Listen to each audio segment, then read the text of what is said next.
How do you respond to all that's going on in the media, the public, in general conversation about Israel and Iran?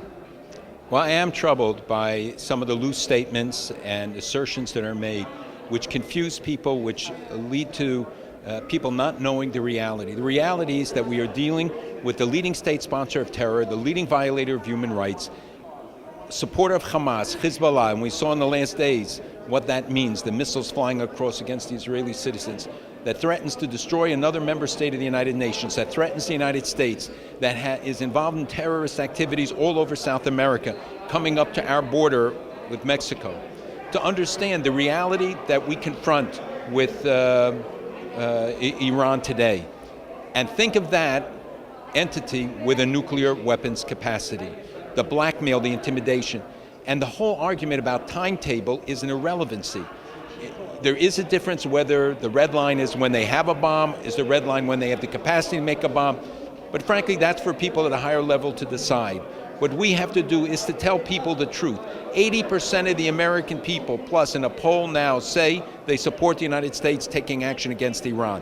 They get it, despite all the obfuscation and distortions, and whether it's the New York Times or others jumping on every misreport or disreport or misinformation to try and say, well, it's not as bad. Look at what the International Atomic Energy Agency, now under new leadership, telling the truth, saying how far advanced it is, and saying that even now they don't still know because they're not given access.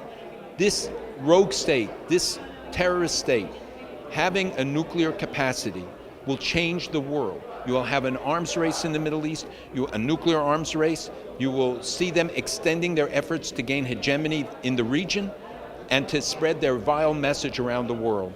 So I'm very disturbed that people who diminish the seriousness of this by engaging either in politics or engaging in assessments which are not based on facts.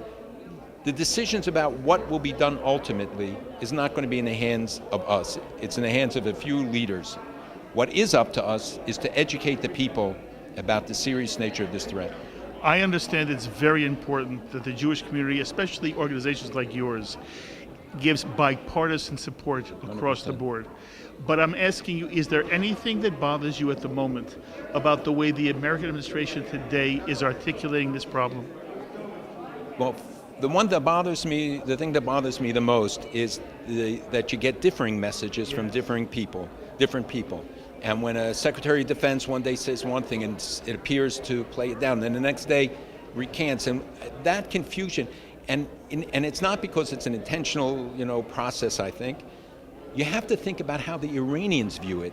That's the key. It's not what we say, it's what they hear that's important. And if they perceive this as a confused policy, that the West is divided, that they're not going to face the ultimate threat if they don't eventually comply. That doesn't mean today or tomorrow. I think the sanctions are important, the sanctions are working, but it's not going to stop it.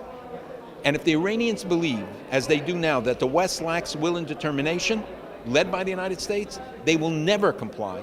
And then we will face a much worse situation than what military action might bring or anything else might bring.